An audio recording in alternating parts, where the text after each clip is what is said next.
gitu ya. Tapi Evelyn mau ke Aldi dulu nih. Ini kita langsung melompat dulu nih. Kita terbang langsung ke Eropa dulu nih. Europe. Gimana nih penampilan dari Vini gitu? Udah cukup nggak untuk membungkam kritikus-kritikus yang mengkritik dia selama ini? Kalau secara performa, gue sih nggak pernah lihat Vini yang jelek. Gue selalu lihat Vini sebagai pemain salah satu elemen terpenting bagi Madrid. Dan sekarang dengan cabutnya Xabi Alonso, apa yang terjadi dari kubu Madrid, pemain Madrid adalah mereka ngerasa menang dalam tanda kutip. Artinya bahwa yang menjadi bagi mereka yang menjadi Musuhan gitu maksudnya? menjadi biang kerok dari jeleknya performa bagi mereka itu Xabi Alonso. Musuh bersama itu Xabi Alonso. Sekarang udah nggak ada. Dan pemain sekarang senang. Buktinya adalah satu hal yang udah lama gue nggak lihat dari Vini Junior. Apa? Begitu dia bikin gol semalam, apa yang dilakukan oleh Vini? Dia meluk pelukan Arbeloa. Dan Artinya itu tidak terjadi sama Xabi. sama kayak MU. Waktu kemarin gol, waktu lawan apa ya? Carrick dipeluk. Sedangkan Waktu di Amorim pernah. Artinya give up kali itu pada. ini pemain juga udah mulai capek, udah mulai gerah. Sekarang paling enggak pemain nampak happy karena tim kayak Madrid ini treatmentnya beda. Jangan disamakan dengan treatment klub-klub lainnya. Kalau Madrid yang penting seneng pemain itu. Di apa ya? Di pamper, disenengin aja. Bikin seneng. Didukung, dikasih kebebasan. Yes, kebebasan gitu. Karena lihat, orang bilang ya ini akan menjadi dua matahari nih, ada Mbappe dan juga Vini, sulit untuk menyatukannya. Kemarin kalau nggak salah fine-fine aja. Bisa tuh Arbeloa. Vini 2 gol kemarin. Dari mana dia beroperasi? Nggak dari sayap. Di tengah loh. Saat dia mau passing ke Mas Tantuono, saat dia juga lagi mau bikin gol itu, dia kucek-kucek apa dari sayap kiri? Enggak, dari tengah. Di mana Mbappe? Mbappe yang geser ke kiri, memberikan space bagi Vini. Artinya, kalau mereka pada happy, ya ini bakal menjadi perdebatan ya di luar. Memang Monaco juga nggak layak menjadi champion. Ini akan menjadi perdebatan. Cuman gue lihat apa yang terjadi gitu. Orang bilang ya beberapa 3 game dari Arbeloa nggak bisa jadi ukuran. Buat gue seperti yang gue bilang kepada pelatih caretaker lainnya, yang penting menang. Dan itu yang dilakukan oleh Carrick, itu yang dilakukan oleh Arbeloa. Soal nanti di summer apakah mereka akan dipecat, dipertahankan, itu nomor lain. Yang penting sekarang tugas mereka bikin pemain seneng, menang. Dan itu so far dilakukan oleh Carrick dan juga Arbeloa. Tapi kalau ngomongin Vini, lu tadi bilang dia selalu standar mainnya level tertinggi, tapi menurut gue sejak momen dia yang boykot datang ke Ballon d'Or itu, menurut gue dia udah bukan lagi pemain yang sama. Pada saat itu, perkara dia kemarin main bagus lawan Monaco, emang gue harus akuin mainnya bagus banget. Keterlibatan dia ke tim juga bagus, sikap dia green flag banget lah ibaratnya di pertandingan kemarin, tapi gue nggak ngeliat dia ngelakuin itu bersama Alonso gitu. Mungkin ada faktor dia yang happy, tapi di musim terakhir dia bersama Ancelotti, kita tahu sendiri Ancelotti adalah pemain yang berhasil moles dia jadi levelnya naik level. Dia juga nggak ngelakuin itu sejak momen kedatangan Mbappe. Jadi menurut gue 1 tahun terakhir dia sebenarnya banyak hilang gitu Vinicius. Sejak momen dia agak ngambek di Ballon d'Or itu, tapi sejak momen itu sampai momen tadi malam, ini baru terlahir kembali Vinicius. Bahkan waktu itu Bang Ali sendiri yang ngomong di episode yang habis dia kalah dari Barcelona ya, open play dia nggak ngegolin berbulan-bulan gitu. Betul. Kemarin akhirnya golin open play. Jadi poin gue, dia bersama Xabi, dia nggak ngelakuin yang dia lakuin tadi malam. Karena nggak happy. Kalau soal kualitas, nah itu dia. Kalau soal kualitas, nggak mungkin lah kita bilang Vini pemain jelek. Nggak mungkin. Terbukti kok Madrid kalau boleh milih, lebih milih kehilangan Vini atau Xabi Alonso. Mereka milih kehilangan Xabi Alonso. Di saat itu bisa aja milih. Lu milih kehilangan Xabi Alonso tapi Xabi Alonso dapat power, atau lu kehilangan Vini? Oh enggak, kita kehilangan Xabi Alonso aja, kita nggak mau kehilangan. Itu siapa tuh? Vini, Perez. Oh, Perez ya. Jadi Nah, Perez menegaskan itu kan Vini. beda pendapatnya dengan publik Santiago Bernabeu. Santiago Bernabeu ketika laga lawan Levante itu 90 menit nyulin Babak si pertama khususnya. Vini. Iya, betul. Setiap kali dia megang bola dan Bellingham ya kena ya. Dan ketika itu Marca nulis setelah review pertandingan harian sportsnya Madrid ya bilang bahwa sangat ini berkali-kali emang publik Santiago Bernabeu itu menyuli seorang pemain, buin pemain ya. Tapi yang jadi beda dengan kasus Vini adalah mereka sepanjang 90 menit. Itu langka katanya, langka terjadi. Dan para pemainnya sendiri juga itu jadi ujian ketabahan mereka. Mereka either bisa cave in ke tekanan itu seperti yang terlihat ketika lawan Levante ya, Dean Huijsen sama Camavinga mainnya jelek banget sehingga penampilannya sangat gak maksimal, atau mereka bisa rise up to the challenge dan bangkit kayak modelnya Zidane, pemain-pemain yang utama lah kayak dulu Beckham pun dan lain-lain.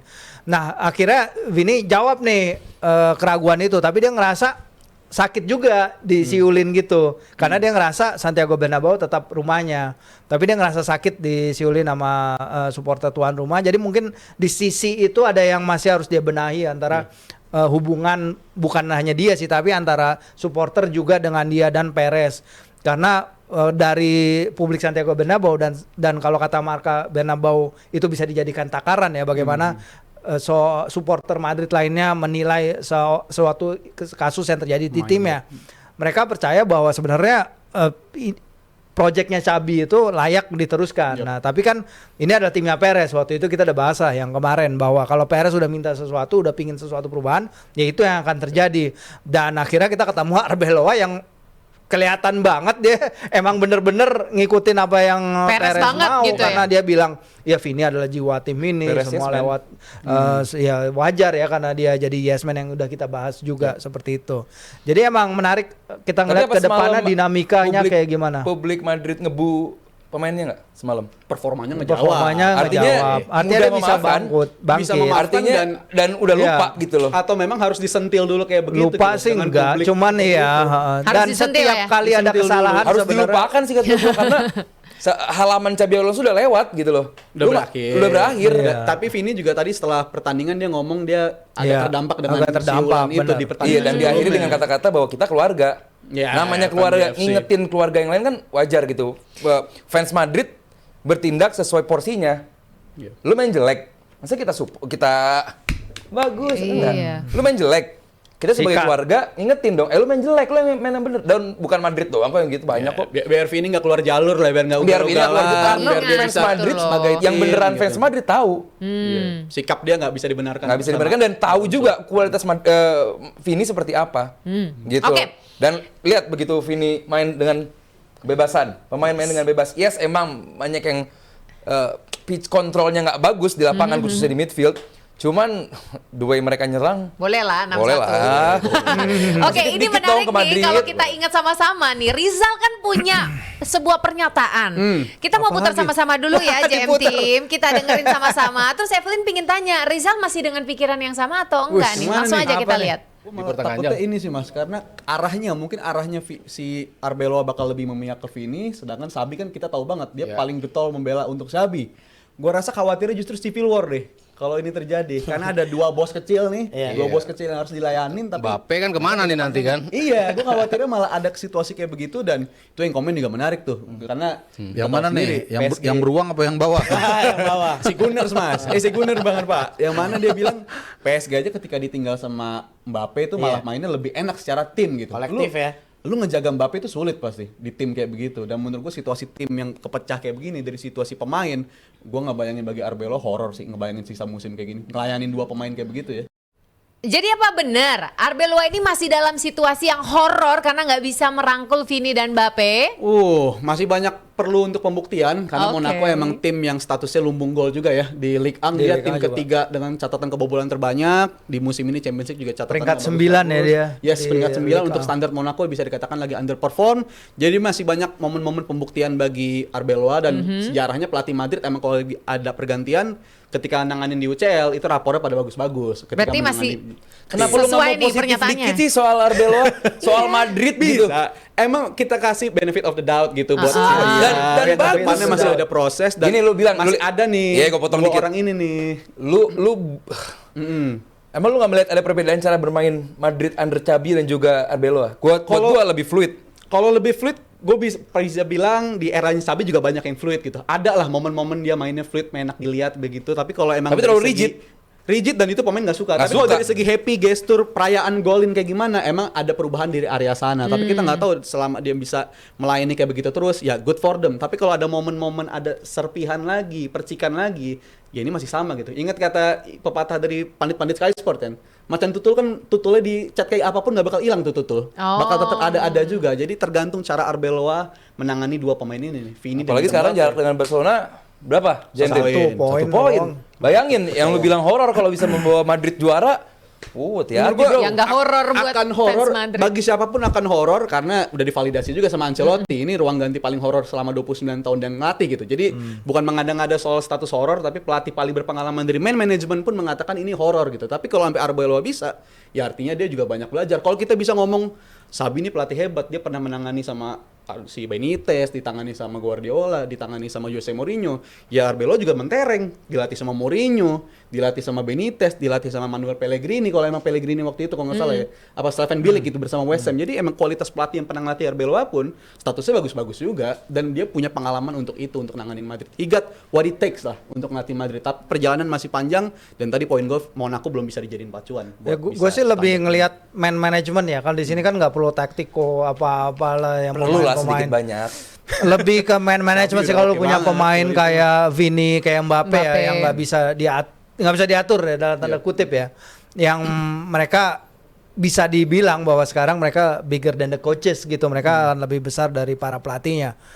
Kalau kita lihat Xabi emang dia kesulitan menetapkan itu kan, tapi kan karena itu kan diminta juga dari Real Madrid. Kan awalnya Perez ingin minta dia untuk mengubah kultur ruang ganti dan Karena udah ternyata gerah sama kultur Ancelotti. ruang ganti nggak bisa diubah gitu. Pas mau diubah malah Pas dia mau dipecat. diubah malah dia yang dipecat. Aduh. Jadinya Ironis. Iya, ya ironis gitu. Dia hanya menjalankan apa yang dia diminta pada awal musim dan dia sebenarnya deliver ya apa yang diminta. Nah, Arbeloa ya udah dia pelukan kayak gini, dia bilang Vini adalah penting dan dia juga bilang bahwa Vini needs to feel loved and wanted by the fans gitu. Jadi dia ingin para fans juga kembalilah dukung Vinicius gitu. Dan ini kita nggak tahu apakah ajakan itu akan diterima begitu aja sama publik Bernabeu, apalagi kita lihat ke depannya bagaimana situasi kontraknya seperti apa, tuntutan-tuntutannya apalagi ya karena ini never easy dan ini kan sebenarnya menghilangkan juga masalah yang dari awal memang belum terpecahkan walaupun emang dalam laga ini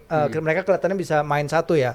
Vini dan Mbappe kan itu sebenarnya dari awal taktik apa ya kombinasi yang Xabi belum bisa temuin persis formulanya gitu. Apakah Arbeloa bisa menemukan solusinya ataukah dia langsung ngomong ya udah kalian figure it out aja lah sendiri kalian main aja biar kalian yang tentukan. Ancelotti. Iya bisa aja seperti Final itu. Dortmund. Tapi gue ngebayangin jadi Alonso hanya butuh 3 game bagi Arbeloa buat dipeluk sama Vini kayak begitu agak nyes juga gue ngeliatnya ya. Pesan sih, iya, itu iya, pesan. iya, iya. Itu Dia, pesan. ini yang gua mau gitu, kayak Vinicius Itu ngasih gestur gitu. bahwa jeleknya performa gue tuh gara-gara elu gitu. loh. Ngasih Iya. kiriman kayak begitu. Itu ngasih statement. gestur buat gue. Performa gue jelek gara-gara Gara-gara lu gak bisa aku. ngeluarin performa gue Iya, gitu. Gue ngebayangin gitu. jadi Sabi agak nyes aja ya. Iya.